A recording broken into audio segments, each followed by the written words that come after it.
So welcome everybody to another video. Today I'm interviewing Cedrik Fermont. Did I say that correctly?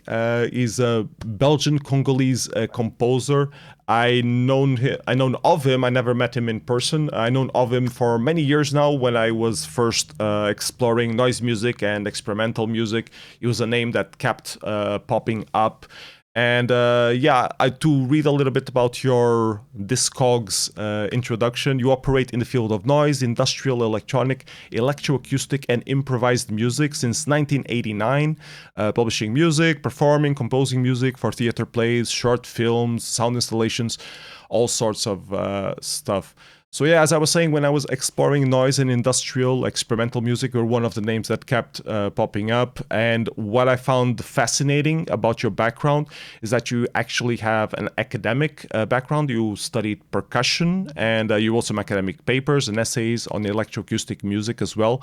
While most of the projects that usually get involved in making noise, industrial experimental music, usually feels to me that they have a more raw or anti-establishment approach to music, like a certain disconnect from any academic side of things, like this is not the right way to do music, this is how we should make music because we can do music. So can you tell me a little bit about your early background? Like, how did you first become interested in music altogether and experimental music in particular?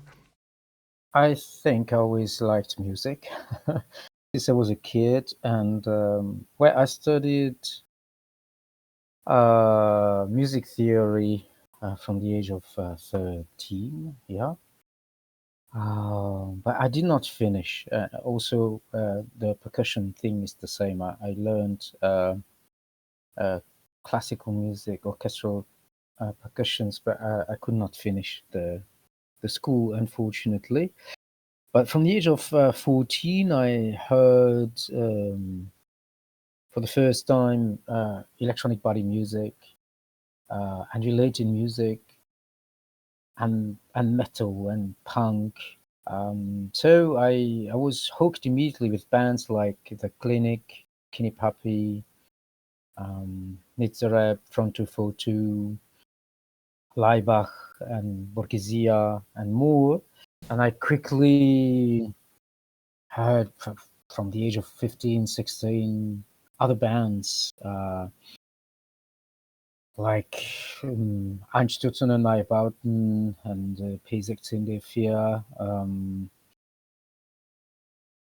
SBK, of course, and Club Moro, Raksha Mancham, and zillions of others. And I tried to get more and more, then Esplendor Geometrico and so on. And from the age of 17, I thought I wanted to do music, and I started to do it with a friend, pretty amateurish, but noise, industrial, a bit power electronics. But of course, we were young with very few gears, so it was very amateurish. How big was the electro-industrial scene in Belgium? Was it like everywhere? Were there just small clubs promoting bands? Now, most of the things were in Flanders, in Brussels, and I lived in Wallonia, in a small town called Mons, where there was almost nothing. There were lots of punks there. There were some lots of alternative people in general, but not so many people into this kind of music. Most of the things would happen in Antwerp, in Ghent, in Brussels, and other towns in Flanders, and there are little things happening in some other cities in Wallonia, but very little, like Liège and Charleroi, but it was very small in comparison. So we were kind of isolated there. I remember there was another industrial band whose name I forgot. I was a friend with the singer who passed away a long time ago, in fact. Like industrial rock band, but not in the sense of Ministry and so on. It was really like metal percussions, drum machine, and guitar and voice, something like this. But I had from 1990 around, so I was 18 years old. I started another band with a friend with whom I was in the kindergarten, basically, in the 1970s, who came from the same town, but who had moved somewhere else. And this band is Axiom, that is still active now. He lives in Flanders. So we meet when I go there. But we started also as a bit amateurish industrial music, but then we published the tape and on my back then label, and then CDs and vinyls on Anzen, and now on Audiophobe and other labels as well. Was your family like? Was there music relation or this kind of scene relation in your family? Did they support you, or did you have to? Did you find the interest on your own and have to pursue stuff on your own? I imagine not many families support like getting into industrial music early on. No, there was absolutely zero support. No, not at all. Definitely not. It was a bit Even of- more for conventional music, were they supportive of that? Like when you were studying percussion? Not really. I mean, I studied other things than music, like declamation and diction and theater improvisation, and there was no strong support. But with the time, it became even worse and worse because of conflicts regarding what I was, like a punk anarchist, and doing this music they couldn't understand with objects or with just distortion. Yeah, well, it's not very important. Did you find support in like the community itself? I mean, like the punk movement, the industrial movement. It becomes like a bit of a local scene. People get to know each other. The bands get to know each other. Did you find support there? Anyway, I mean, in the town, I had support because, I mean, we were a little punk and skinhead and goth group, and we would gather together and exchange tapes. And I also listened back then to some punk music, not so much in the end. I was more into other things, but I had a punk friend who liked Cabaret Voltaire, for example. That was great for me because I liked them also. Um, so if we wanted to go to gigs, we had to go to Brussels, for example, or to Antwerp. So the community was more there, but then I very quickly took part of this mail art network through my back then label. So I started to exchange tapes with people from South Africa, from Japan, from Germany, from France, from Greece, Brazil, and so on. So the community was there more than ever because many of my friends could not understand what I was doing. I mean, my close friends in this town, there were very few who were interested in this. And with the time, it changed a bit. I must say that now in that town where I still go sometimes, not because I like it, but because I've got friends and my son lives there. I see it has changed, but it took decades for finally having some recognition at some point.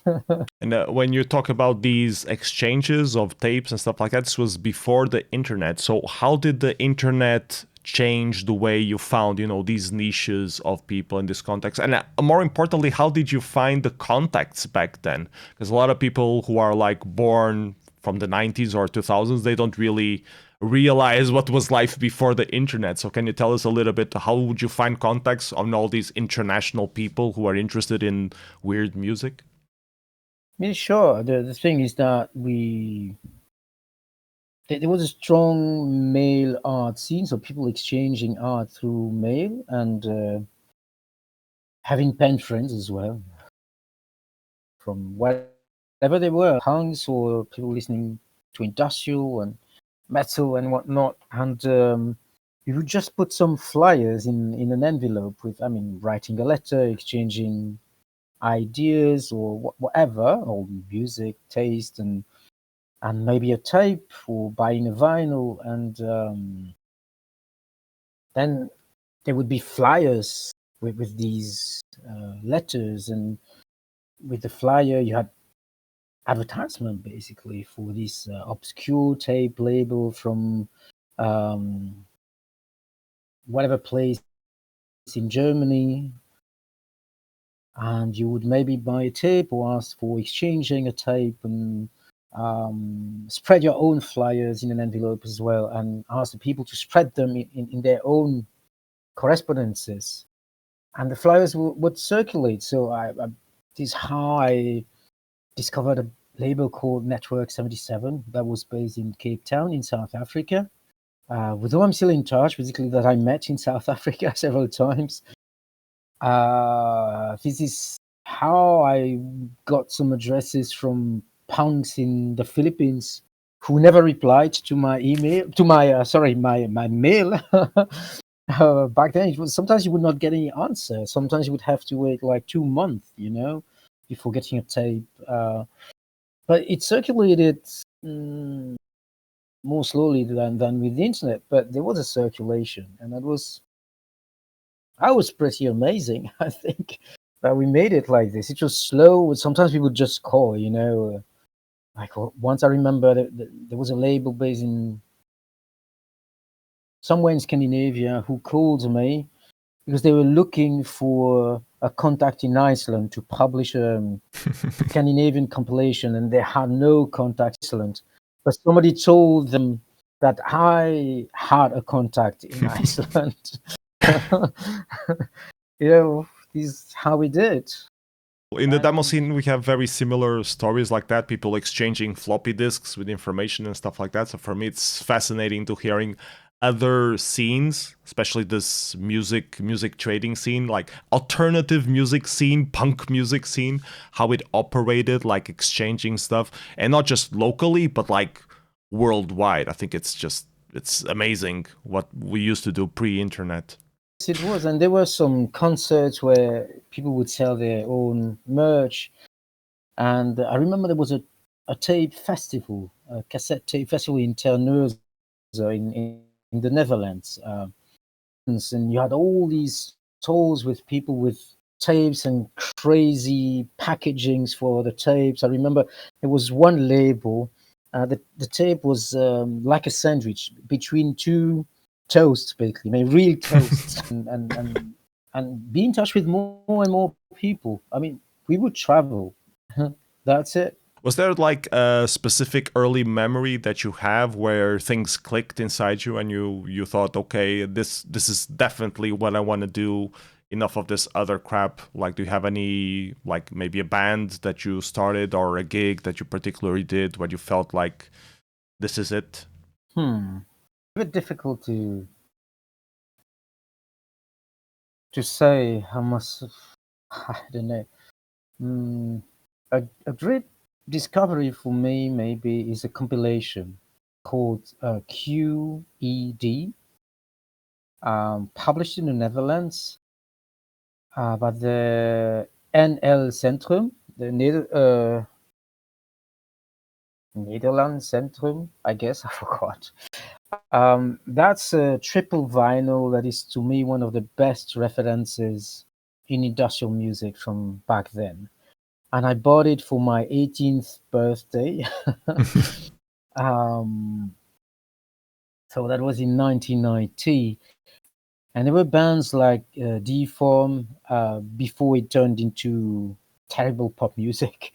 Unconventional, Nijbouten, and Headsweight, I think, was on this one. Yes. P16 Fear, SPK, the legendary Pink Dots, Marie Kawazu, Blurred, Coach Public, Leibach was there, Radio Rabotnik TV, which was not a band, basically, and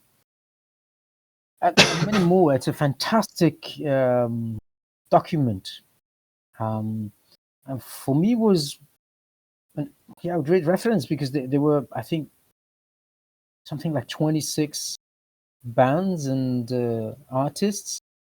Most of them I'd never heard of course. I mean, I knew some of the big names like SPK and Schutzen and Nijbouten. I never heard before of Peter Zechveld and Pesach Cindy Fear and so many other ones. And the variety of music was impressive. It was from like old school industrial to noise to pure experimentation to sound art. There was this department also there that I found fantastic, and maybe it's one of the days I thought, well, man, I can't stop doing music. I really need to do this.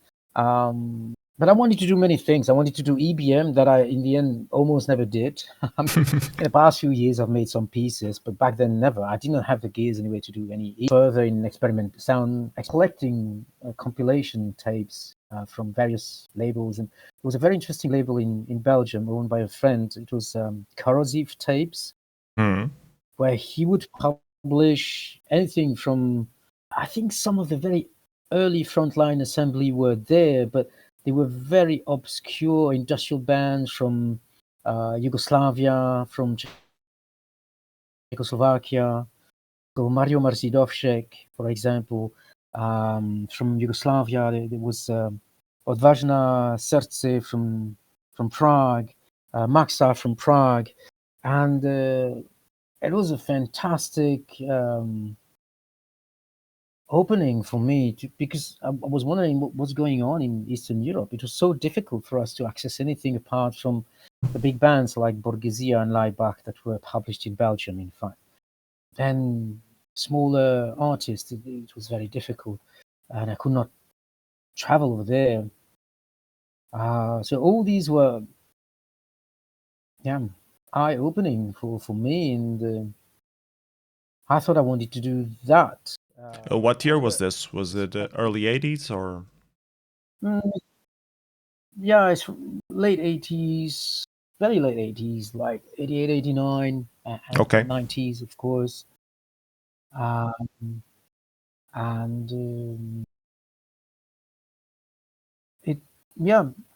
it triggered something inside of me, and I thought, okay, this is what I want to do. And of course, I also thought that I needed a side job, especially that a few years later I got a kid.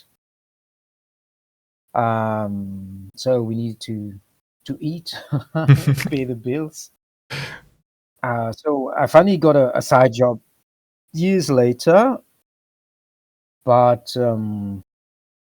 when was that? More than 20 years ago. About 20 years ago. Yeah, about 20 years ago, I quit my job, in fact, to dedicate all my time to music, touring, writing about music, publishing music, and with no regrets, basically. And with the internet, it became much easier, of course, to be in touch with people, exchange, and so on. Even though I always say that the internet is not enough. I mean, it's partly why I travel a lot also, to meet people, and you meet somebody who knows somebody, and that person is maybe not on the internet. Like the meeting in person has more like connection and gives you more information and on contacts than just internet contact. Yeah, that's true. Different connections. I cannot tell it's more or less. I mean, the internet can be wide, so you might have more connections, but it happened to me to be at the right time and right place and meet somebody that I would have possibly never encountered on the internet, or hardly, or I heard of people who were not on the internet or not easily reachable because of dictatorship. So the Absolutely. study that I'm working on is actually focused like creative computing and grassroots movements on how people have been using computers to create their art, share their art, etc. So how relevant were computers and the internet in your journey as an artist and also promoter of music? How heavily did your work lean or not lean on the grassroots movements of distribution, like the tape trading that you were talking about, fanzines, that sort of thing? Was it more that or less that? How did it change with the internet? Can you tell me a little bit about that? Things became much quicker. Also, thanks to peer-to-peer softwares like SoulSeek back then. Yeah, I used to use Soulseek a lot. It was amazing. Like the stuff that you could discover through Soulseek, like it opened up so many niches of music that I never thought existed. I got a lot of it from Soulseek. So yeah, go on. I'm sorry to Yes. interrupt. No, it's fine. No, indeed. And thanks to SoulSeek, I discovered punk music from Iran, for example. I got in touch with a person in Thailand who booked a concert for me in Bangkok in 2004, thanks to SoulSeek. It was an amazing tool, and of course, majors and authorities would see this is piracy and all the nonsense. But first, studies have shown that lots of people back then, at least, who used to to download music, so-called illegal music, were some of the people who would buy the Yeah. most. In fact, and on top of this, a lot of music that was on SoulSeek was not pirated, basically. I mean, I put some of my music there for people to listen to. I mean, we only had like MySpace and SoulSeek back then, and Audio Galaxy before, and so on. But SoulSeek was the Napster best and yeah. because Yeah, but Soulseek was much better hardly. for music, yeah. Could actually talk with the Yes. people, get to understand why they have this kind of collection, and really dig through the different stuff. It was really like a network of people who love music. There were a lot of creators there as well, not just people who consume music, which was really cool. Yes, indeed. And this is also how I got in touch with people in China, for example. Um, so it was fantastic. So this computer tool changed a lot for everyone, I think. Um, then even before that, there were always people using computers for creating music. I started also as early as I could to use computers to make music, but it was so expensive for us back Well, what computer did you then. use early on? Oh, I can't remember. It was, I mean, the first time I touched a computer was Dragon 32. Yeah. Before or at the same time than the Commodore 64. Yeah, it's around It the was not same for time, yeah. making, it was just for playing games. You had to load the tape and all. Yeah, yeah, yeah. Of course, I Did you touched make the music Commodore for any of 64. them? The Commodore 64 is slightly better for No, making music than the Dragon. no. When I started to do music with computers, it was like borrowed computers, like Atari computers. Mm. So using them as a sequencer to control a drum machine or a sampler. Atari had MIDI out, so you could really do Yeah, controller stuff with they it. were amazing, and they are still amazing. Then I switched to Windows computers, and I stayed with Windows computers. But nowadays I use everything basically, from computer to hardware like synth and digital, analog, whatever, acoustic instruments and objects. I don't care, but everything ends up um, on my computer. I finalize everything with the computer. When I don't simply compose everything uh, from scratch inside the computer, depending on the project, basically. What kind of So software even do when you I do, use on Windows, if you don't mind me asking? Do you use like traditional yeah, DAWs or like more experimental software for creating audio? no, I must say I'm a bit. I don't have so much time to experiment with like pure data, for example, Max MSP, and I'm a bit lazy regarding this. So I use Reaper mostly. It's really good. It's really solid. Yeah. One of the best, and with a really cheap price. Yeah. And in some occasions, I use Ableton Live, but it's mostly with people who don't want to use anything else, or for some specific lives I do, like when I do music for choreographies. I Hmm. need to keep an eye on the dancer, and have to do everything live. Basically, it's easier for me to use Ableton Live. And with some of my beat-oriented bands, we still use Ableton Live. But otherwise, I'm more of a Reaper person. Yeah, I mostly use Reaper as well, just mostly because of the price point, and it's like stable. It's one of the things that I don't want it to crash. I just want it to run okay. It's fast enough. It's cheap. No reason not to buy it. I remember in the early 2000s, everybody was like using Logic or using Cubase, but it wouldn't be the official one. It would be like the pirated version because they're so expensive. And Reaper, you don't have that excuse with Reaper. It's just great. Exactly. So yeah, I wanted to tell you a little bit about my background in the demo scene. So it's about this digital arts community that I talked about, people trying to push the computers to the maximum, programming graphics, making music out of that. And I'm a bit known in that scene for experimenting a lot with the soundtrack. Experimental music, drone ambient, dark ambient, noise, industrial glitch. I made all of those kind of soundtracks. I always got shit for it. They were like, oh, couldn't you get a real musician to do music? Why do you have this noise? Oh, your sound driver's not working properly. Did you have to deal with that kind of stuff? I guess not, because you were directly involved in the industrial scene, so you never had really to deal with people who do, popular music or psytrance music and have to explain to them that this is also music, this also has a way. So I guess my question is, how would you tell someone who is starting now and wanting to experiment and not stick with the status quo, what is like the teachings, what is worth doing? What are there any wise words that you can share with them to motivate them to follow the path that they want to follow and stuff like that? I don't know if I have any wise words, but no, people were making fun of me. I mean, my friends, and they would ask me, man, this is not music. This is noise. Why do you do that? Why can't you use real instruments? And do you really believe you will have a career with these? Yeah. Of course, in the end, I did.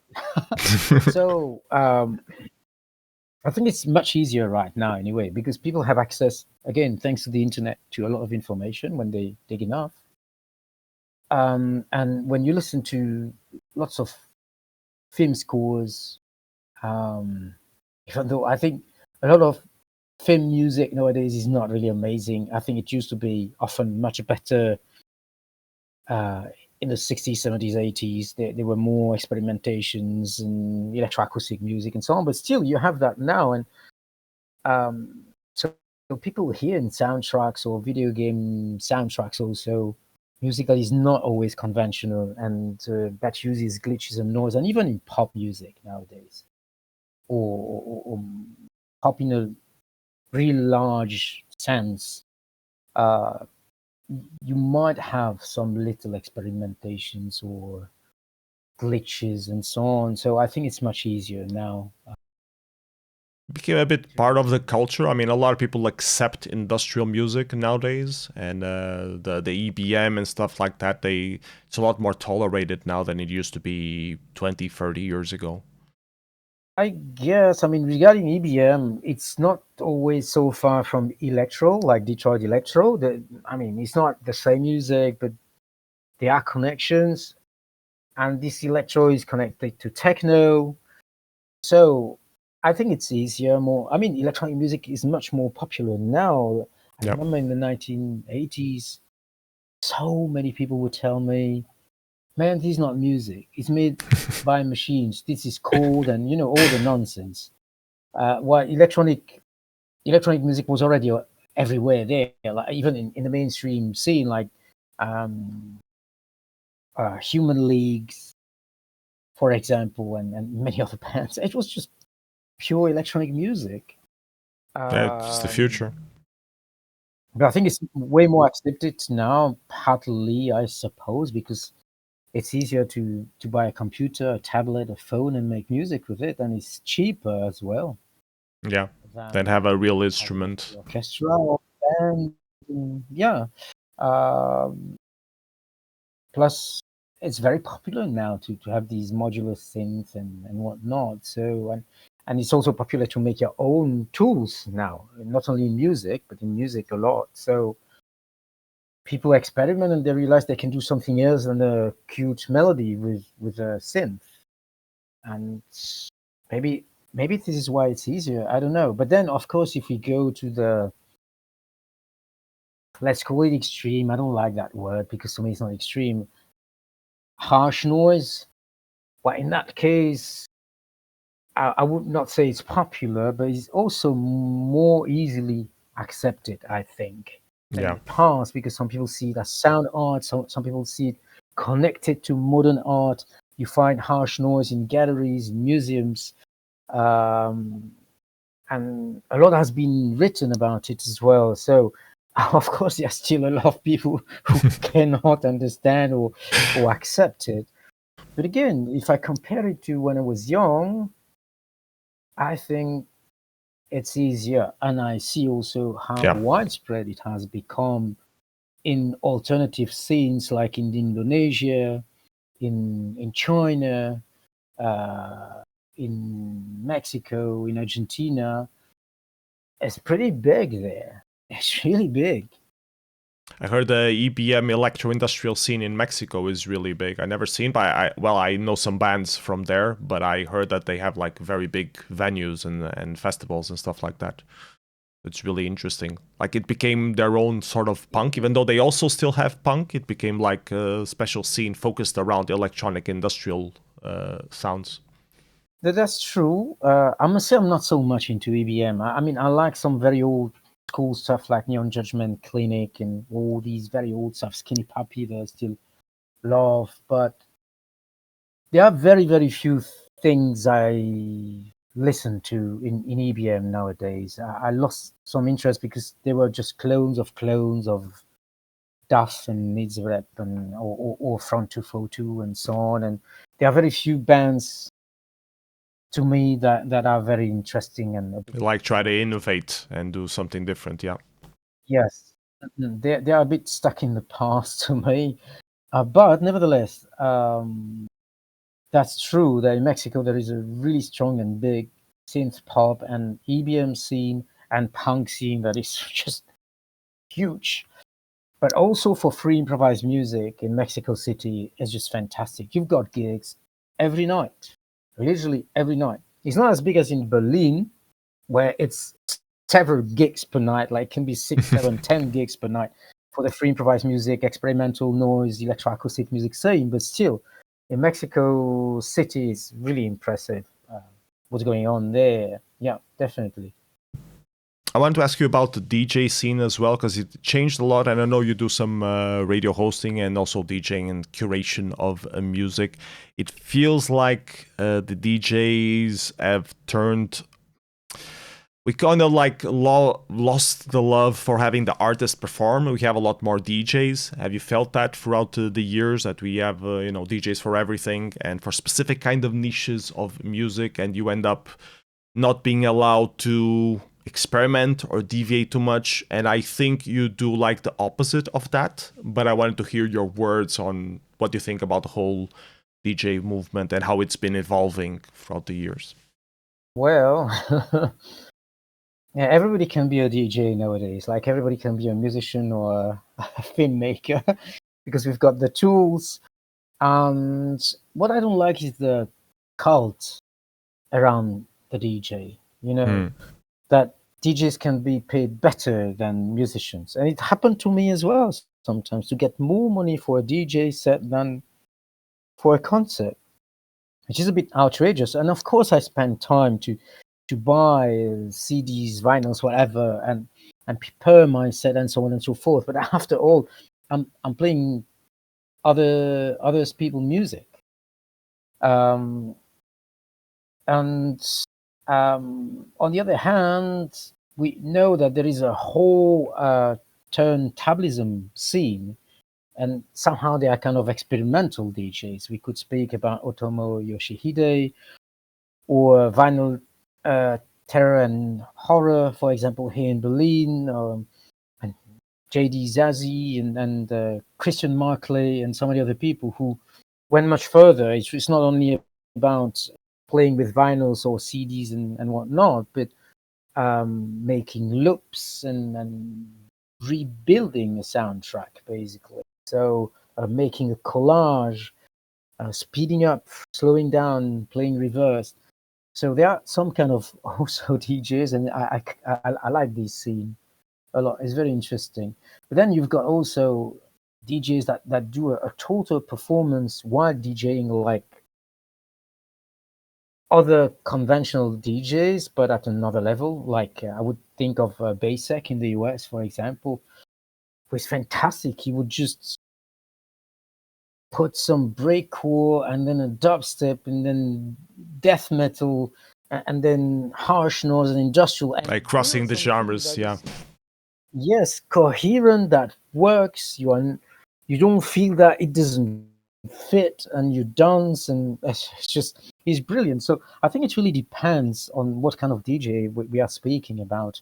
And I think when I DJ, I don't DJ so much anymore, apart from for the radio. But when I DJ, I try to put a playlist online and a recording if I have one. For me, it's important.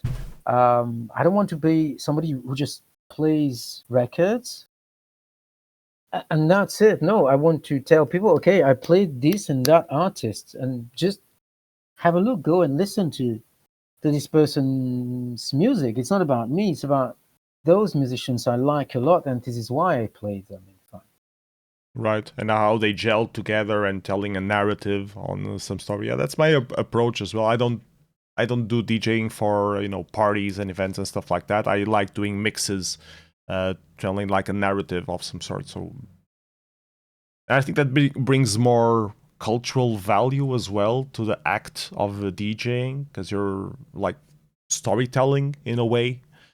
So yeah. yeah, in a way. Sorry, I don't mind to go to a club where a DJ plays electro for 2 hours. I love electro. I want to dance and have fun, fair enough. But I just hope that this person is going to publish a playlist, because there are tracks I don't know and I want to find out. Track ID. You're very known for your label Syrphe, that always had a very strong focus on electronic experimental music, not just what was easily accessible to the Western world. You also published and promoted a lot of artists from Africa and Asia and stuff like that, which is well known in the West for its world music heritage, but not so much for electronic or experimental music. And you were and still are a central figure in bringing more attention to these kind of projects. Did it just happen that you get contacts from the artists who are operating those areas, or was it like a concentrated effort that, I want to promote more of this? I think from what you told me already, it was a little bit of a mix of both. You already had the contacts when you started having the label. Can you tell me a little bit about the story? I guess the story of the label itself, why it came to be, and what was like the main objectives behind it? Well, first, I published a solo CD on that label. I thought I had a bit of money and I could publish one of my albums in there. And the second one was a compilation with artists from Asia and Africa in the field of harsh noise to electronica and ambient and so on. It was after a big tour. I had a 6-month tour in Asia, in East Southeast Asia. Went to play. It was in 2005. I went to play in China, in Laos, in Vietnam, in South Korea, Singapore, Malaysia, Thailand, and I met so many people there. I thought I should publish this. And a few years later, I went to Morocco as well, and I was in touch with people in South Africa, in Algeria, and I thought I need to publish this because people kept telling me there is nothing there. Why do you use your time and money going there? I thought, okay, this is a big lie. So I remember after that first big travel, it was not the first time I had left Europe.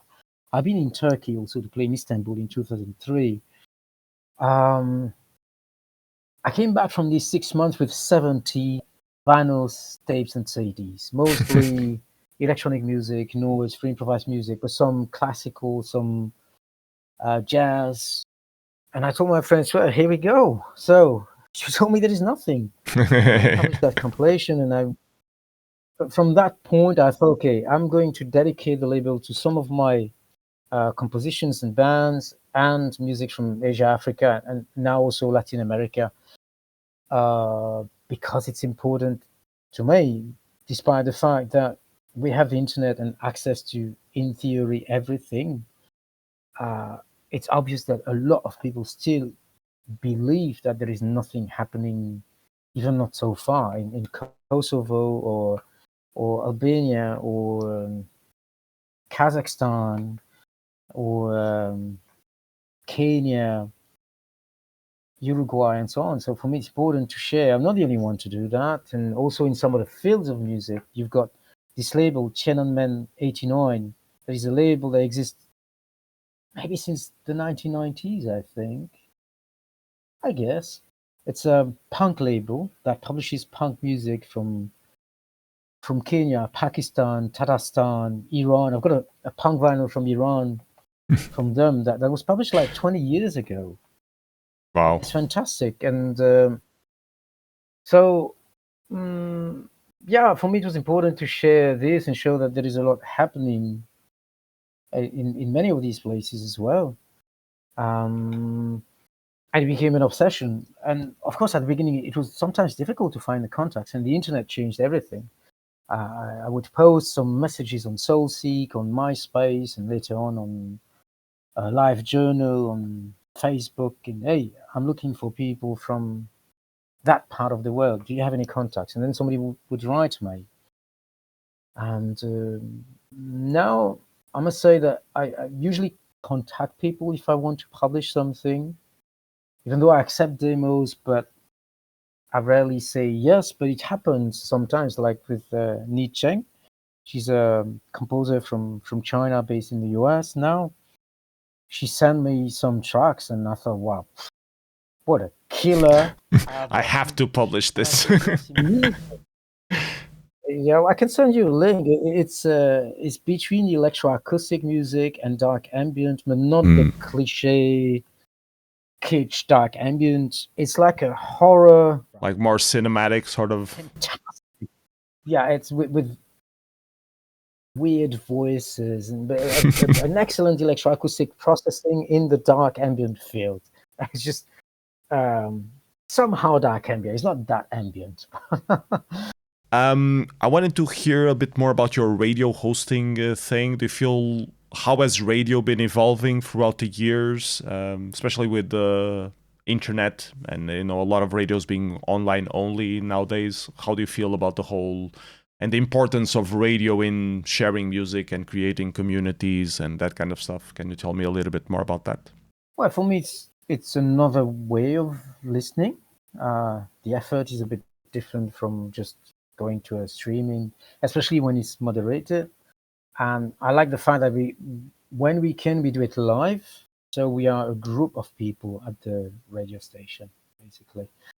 I know that there are people who are more listening to podcasts and radio shows than streaming music. So I'm partly reaching another audience. There are people who listen to the radio in their car, so they can listen on the FM, for example. Even though for one of the radio shows I'm doing here in Berlin from January next year, we will lose the FM. It's going to be only digital. So licensing is too expensive, or? No, I did not follow the whole story. It's just that a lot of radios are switching to digital. So this DAB.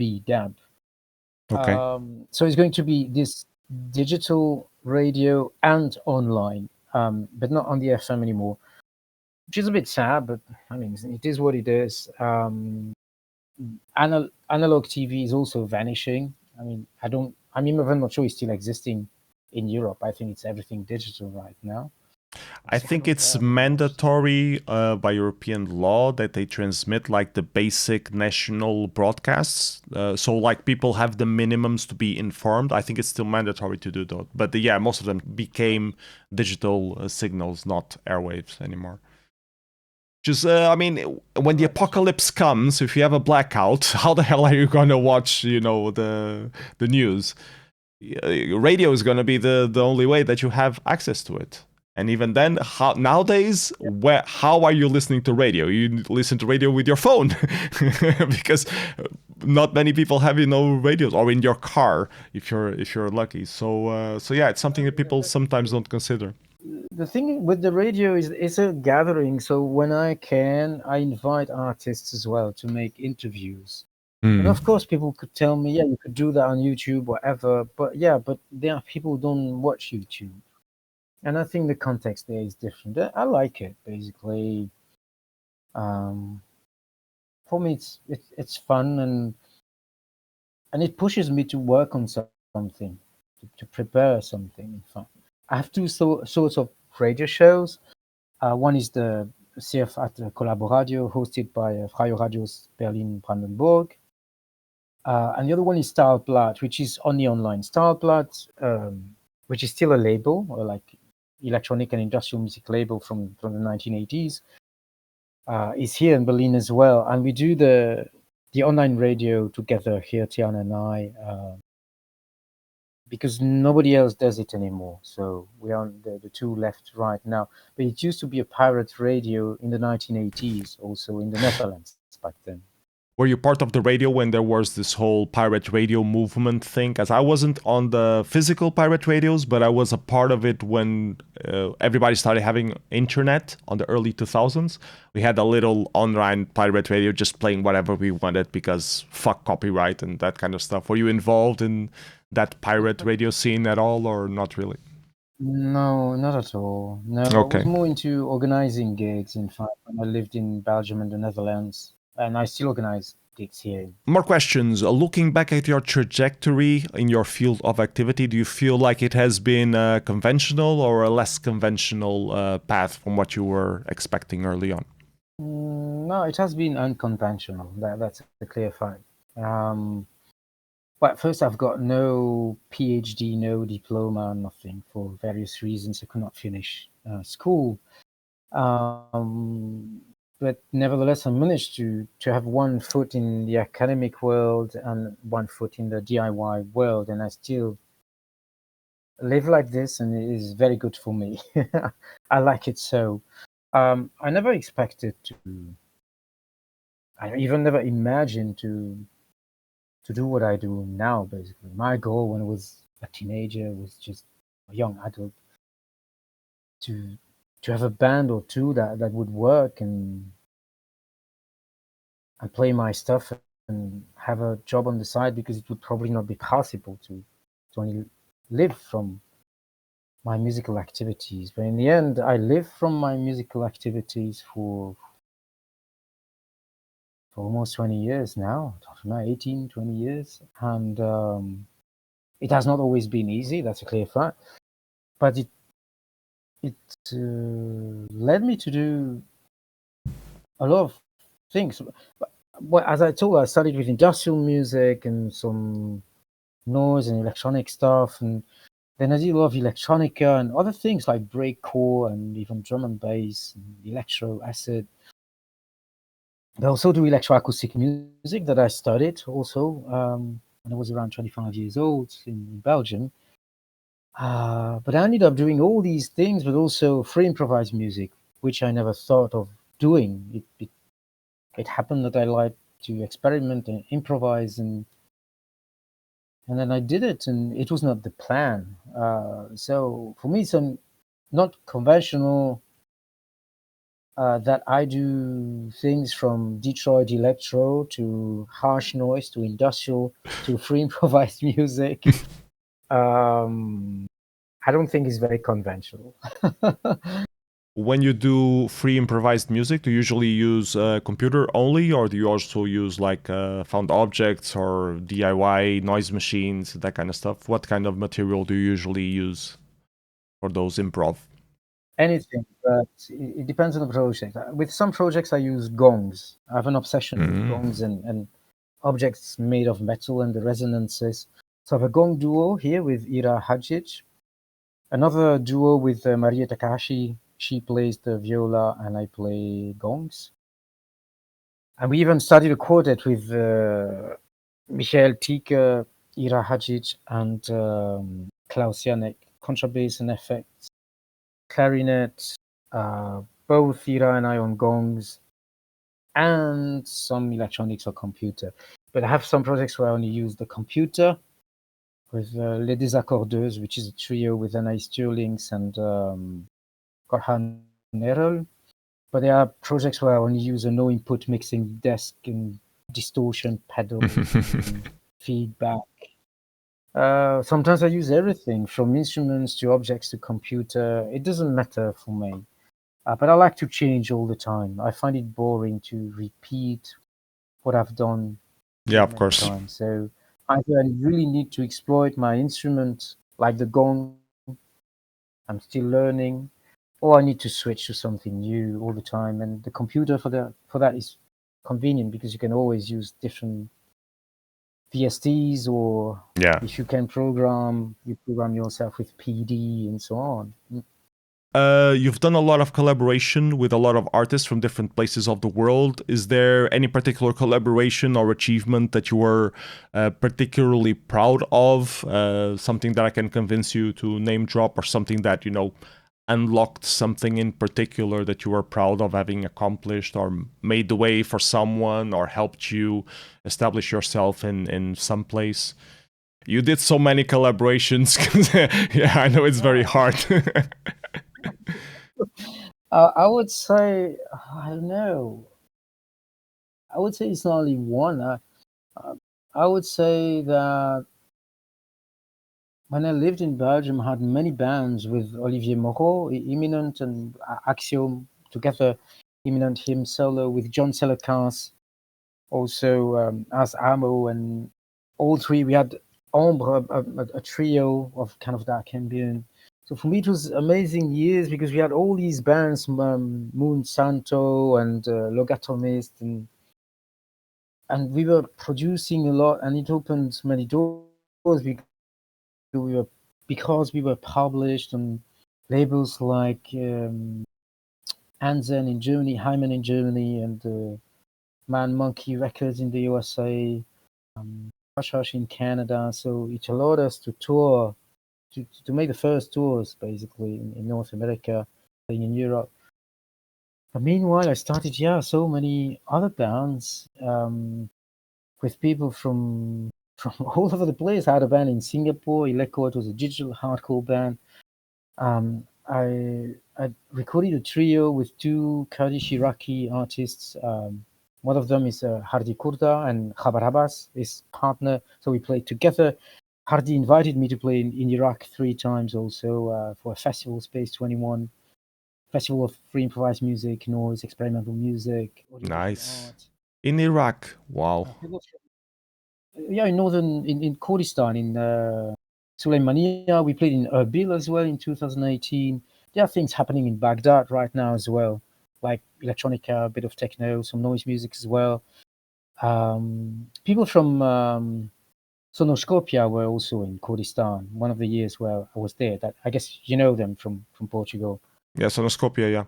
And I had a band in Slovenia as well, where it started from the time of MySpace, and I find the story beautiful. It's just Aluviana, a composer from a Serbo-Croatian musician who moved to Slovenia, who followed me on MySpace, and we started to exchange messages. And he told me, "Yeah, well, I like what you do," and because he had, I think, every single CD and vinyl we had published, and I told him, "Yeah, I like your music too," and we started to play music together and play around in Slovenia, which I was super happy, and that opened doors as well to collaborate with people, audiovisual artists like Robertina Šebjanić from Ljubljana.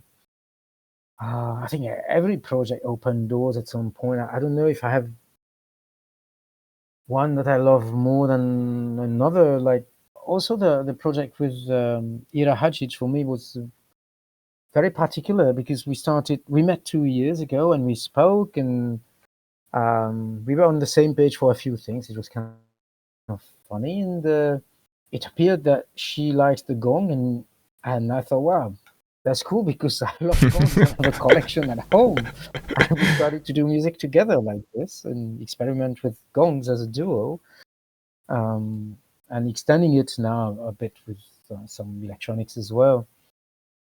But I cannot tell that one project was better than another one or led me to more opportunities than other ones. I don't know. It's Okay, difficult to okay. say, in fact. Fair enough, fair enough. You named a lot of them, so mission accomplished, I think. Were there any weird venues that felt like an achievement unlocked for you having played there? I once played at a noise festival in a barn in the middle of rural Latvia, and I'm guessing you have a lot of similar stories on that. Can you share a few of those? Yeah, sure. I've got a few. Like in 2003 in Istanbul, my first gig there, we've been kicked out from the club with the owner yelling, telling that we were scaring the customers, which was not true. Basically, there were about, I don't know, 20, 25 people in the audience, and they left with us. They were really pissed that the guy kicked us out. Once in Latvia, also in Latvia, I've been playing a lot in Latvia. I remember Zirnis, who unfortunately passed away years ago, was an amazing performance artist doing noise performances, breaking bottles on his forehead, which was a real performance. And he organized a festival in the woods outside from Riga. And it was people playing on top of a bunker, an old Soviet bunker, people inside, and him performing on an illegal dumping place. It was full of trashes, and there was a dead donkey there. And he started to make a fire and do this whole performance. It was pretty unique. It was very trashy, also, obviously. What else? I'm sure I experienced. Well, yeah. Well, once in China, 2005 in Beijing, I played many gigs there, and for one of the gigs, there were officials from the Communist Party who were there, Like attending a watching. harsh gig. And because it was like this art festival, modern art festival, and I remember the sound guy being lost, not understanding what the fuck is this noise, this feedback, is that normal? It was kind of funny, but everybody stayed, and some people enjoyed it. I mean, there were lots of Chinese people also performing there, like Yan Jun was performing. Otherwise, I've got also super beautiful experiences that are not odd, but unique, like being invited to perform with a couple. I forgot the name of the duo. It's a French couple that used to travel around different places doing him improvised music with acoustic instrument and her making puppet theater and being an actor as well. Actress, Nice. sorry. And they invited me to play, and we played in an orphanage in Cambodia and in a small village for the kids in Cambodia. Wow. With electronics and instruments. And this was one of the best audiences ever. The kids loved it. We made them happy, and it was beautiful. And well, another time I played in Myanmar 11 years ago. Natalie Johnson, who was a US curator based there back then, helped us to organize an event with different musicians who lived there from Serbia, from Cambodia, France, and Myanmar as well, and Japan. And we made a mini festival for free improvised music and noise. and experimental music, and invited people from neighborhoods who came with the kids who were dancing on this noise, and of course the police coming telling us to stop at 9 p.m. and not play so loud. And fortunately, they did not do anything more than that. I mean, a few years later, you would have been kicked out. It happened to friends of mine, deported, Wow. or jailed, and so on. But it worked. It was also amazing that there was this sense of freedom. People were super happy that something like this would happen. And now that the time is a bit over, I mean, there are still gigs happening in Myanmar, but it became really More political extreme or politically rigid, from what I heard. Yeah, not a very nice place to visit anymore. I mean, it has always been, but there was a bit more. No, no. I mean, Yangon, you can still play gigs, but the rest is unsafe anyway. And yeah, with the army, I would not encourage anyone to go and do tourism there. I mean, doing art and social projects, yes, sure, but It's well, I complicated. don't know It's because when I was complicated. there, yeah, people told me they were happy to see foreigners because they were completely cut off from the outside world. So I mean, everybody likes to it depends on what see you. other cultures, what other people are doing, the strange things that they are doing. It's like it's an inherent human thing to want to see what other people have been doing on the other side of the world. So when foreigners come and do a little show, even if it's something completely weird, they always find it a bit interesting. They might not like it, but they always find it a bit interesting. So, yeah, that's the power of music, connecting people. True, and you almost always meet somebody who does these kind of things there, which is also to me important. That led me to publish a CD with Burmelange, a kind of in post-industrial, post-punk, a bit noise collective from Yangon. But some of them don't live there anymore. I mean, the singer left to the USA. He was a punk singer as well. The drummer was jailed for 2 years. He's free now, fortunately. Hmm. Yeah, people are having an awful time there. Not a very nice tone to end the interview, but I'm out of questions as well. So, is there anything you would like to add, like especially about the role of computers, the role of internet in promoting stuff, how things changed? Do we want to talk about the nonsense of online streaming, like how Spotify is killing the scene and the whole kind of that kind of stuff? Do you want to talk about that, or shall we skip that? No, I can basically. I think the internet and computers, and when I say computers, it's including smartphones and tablets, can be amazing tools for spreading words, exchanging ideas, and music and arts and literature, anything. But unfortunately, in the world we live in now, it's more like uh, it's becoming more and more um, polarized, unfortunately. Yeah. So it's getting difficult. Also, everything is commercialized. Everything is made, or almost everything is made for making money. So even when you use a search engine, the results may be different from a few years ago. I realized that sometimes when I look for something, it can be harder to find than in the past. This is why I save a lot of pages on my computer. Yeah. Well, it's very important for my research when I write about music. But nevertheless, we can still be together and exchange a lot thanks to social networks that are becoming also more and more awful when I speak about Facebook and X and so on. And of course, you've got alternative things like here.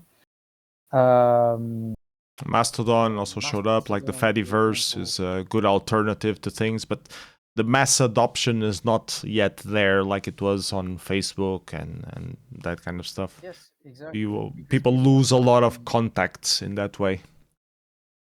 Yes, because people want something simple, and they're here having to switch and rebuild a base. This is what I see. I'm on other social networks like Mastodon for maybe 3 years, on Blue Sky as well. I still don't know what to think of it, but so far so good. But But many people move there or try, and then they tell me, no, but I'm here for 6 months, and I've got like 50 contacts, and on Facebook I've got 3,000. And well, it takes time, and I don't regret to try to switch, but I'm still stuck with Facebook. I got rid of Twitter, at least. I mean, Twitter, whatever, because the idiot running it is well, whatever. But for communication, it's still fantastic. I mean, I can reach people in many places almost instantly, and it makes my life much easier when I organize tours. If I want to go to play in Uganda, or as I mentioned, in Iraq or in Colombia, it's super easy for me now. I have all my network, my contact. I just drop some mails, and then I can search how can I reach point A from B thanks to the internet again, or ask for advices. And of course, once again, when you are on site, it can be different. Like this year, I was on tour in Mexico, Colombia, and Ecuador, and there is an organizer who booked me in a small punk club in the center of Bogota, uh, who told me, yeah, well, next time you come, if you write earlier, I can book you more shows in smaller towns, because I played only in Cali and Medellin and Bogota. I went to Pasto to see what's going on there. But because I was there, I met this guy. On the internet, I didn't know him. I had another contact with Matic, another venue where I played, which is a fantastic venue in Bogota. So to me, again, the internet is not enough. It's a tool that is super powerful, that opens a lot of doors.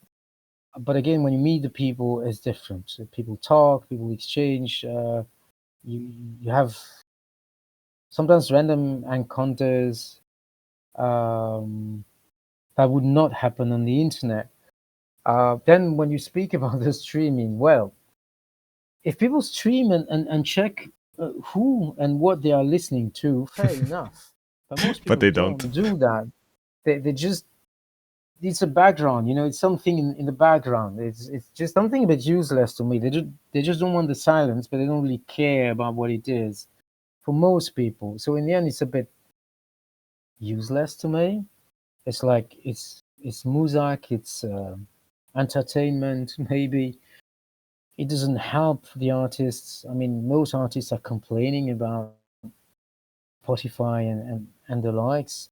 I've never been there. I mean, I know some of my tracks are there and on iTunes, but I never put them there. I never had an account there, and I do not wish. I'm more of a Bandcamp person, which is to me so far one of the best. Not perfect, but one of the best Yeah. online platform, and Right that now, is yeah. artists. Still a bit iffy. Like they were bought by Epic and then resold, and they cut like half of the staff or something like that. So people are a bit. Is it gonna collapse? Is it gonna turn to shit? What's happening with Bandcamp? But so far, it's been like on the last 4 or 5 years, it's been like one of the best places on the internet to find indie musicians and get them. The money actually goes to them and not some weird middleman that's not actually doing anything.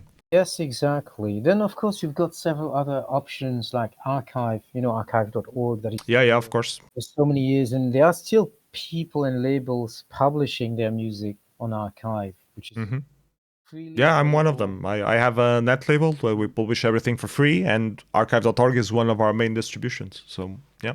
And I noticed that until a few years ago, that was the most popular platform in Indonesia, because Indonesia is really a place where people share and care. And so most of these obscure grindcore, punk, metal, harsh noise labels were there, in fact. And some are still there. They publish on Bandcamp, but you've got a link on archive.org as well. So, yeah, I think it's nice. At least that one might stay, hopefully. I mean, if it's not dismantled by the US government or whatever for copyright issues and so on and so forth. No, they've been fighting that in court, and I think they're stable. I think they're stable enough. They have They have powerful backings behind them to keep them afloat. So, but yeah, it's a big archive of a lot of stuff, and you would not be easy to make a mirror out of all of that. So if it closes down, yeah. No, especially that it covers really poetry, literature, cinema, all things, the yeah. arts. Yeah. So it's actually one of the interesting things. Like, we lose so much culture, even digitally. On the digital age, they were supposed to access everything. In 5-10 years, you just lose it completely if no one is archiving. And that was one of the missions of archive.org, is trying to, snapshot that moment to make sure that it becomes archived in some way. But if you lived in the internet long enough, for 10, 20 years, you know that a lot of stuff that was happening in 2000s is mostly completely gone. You might have like a snippet of a website that was cloned and you see some information, but it's like the links to download stuff is gone. The images are all weird. It's not an exact thing. They promised us that internet would be forever, and yet it's all temporary. it is. For me, it's frustrating. This is also why I did this database that is on my website for music from Africa and Asia mostly. So-called experimental and electronic music, because I realized that not only were there a lot of people not aware of what's going on there, but there were websites that would vanish in MySpace that lost so many things, and I wanted to have a space that is supposed to stay there because I'm running it, no one else, with the links and the names of the artists, the bands, the labels, the radio stations, a link to their music, at least a trace of their existence. Yeah. It is also why it's important for me to publish essays and books, at least to have something printed when it's possible, even if there is a PDF as well, because at least that one is going to last for a certain amount of time that is maybe longer than the promised internet archiving. Even books, we have been so overwhelmed with books because it depends a lot on the library, how they handle stuff. But hopefully it will last a bit longer. That's the prerogative. Anyways, I won't take you much more of your time. Thank you so much, Cedrik, for this interview. It's been a real pleasure. Thank you. So yeah, see you around online. Keep doing the good work. All the experimental music that you do. Keep being an inspiration to people out there. And yeah, see you around. Yeah, thanks a lot. See you. Bye. Bye.